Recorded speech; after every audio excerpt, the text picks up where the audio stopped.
Hello YouTube, this is ChardarYuGiOh here with a pretty random video, but I'm mailing off a ton of trades today, excuse me for one moment. I have to mail off a massive order of cards plus 11 envelopes for trades and sales.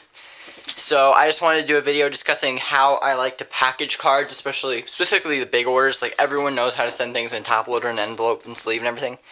But for big orders, for several hundreds of, for 100 plus cards, I want to do an order on that. Not an order on that, but a video tutorial on that. So let's just say I'm sending off this giant stack of traps for my dollar binder. You can't really stick all of these cards in top loaders and mail them off in an envelope or whatever. So I like the flat rate boxes, personally. They're kind of expensive, but they work really well. And it comes automatically with tracking. It's really good, especially for big orders. So this is going out to The Guardian on Palringo. And to do this, you just need 2 top loaders, or maybe a few more, depending on how you want to do it. So just a couple of top loaders, some painter's tape. It's very important to use painter's tape, not packing tape. Some rubber bands, the cards you're sending, and a plastic baggie. And you should end up with something that looks like just this little brick.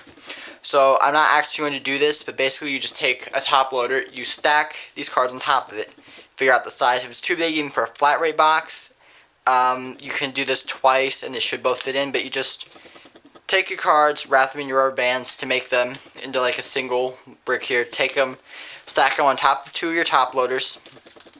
Take the top loaders and bend them around the corners and tape them tight. You can kind of see the curvature of the top loaders on this here. Bend these tight. That keeps the cards from moving around. You should be able to shake this and toss it around. These cards should stay put because these are bent around so tightly around it. And if you have more expensive cards, the bending isn't going to tear them up because they're hollows.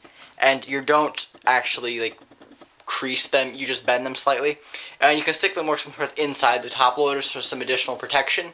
So you should just end up with something that looks like this little brick here. And this fits very nicely inside of a small flat rate box. The only issue with this is that small flat rate boxes are not waterproof. So the last thing that you want to do is take it and just stick it inside a sandwich baggie.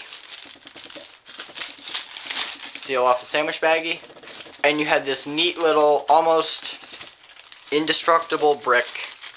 And you can just bend under the air of this, bend this over, stick this on a flat rate box, and send it out. It's like $6, but if you're shipping hundreds of cards, you should have enough money to make the shipping cost negligible. You can charge people for shipping, but this just ensures that every single card you're sending will arrive safely.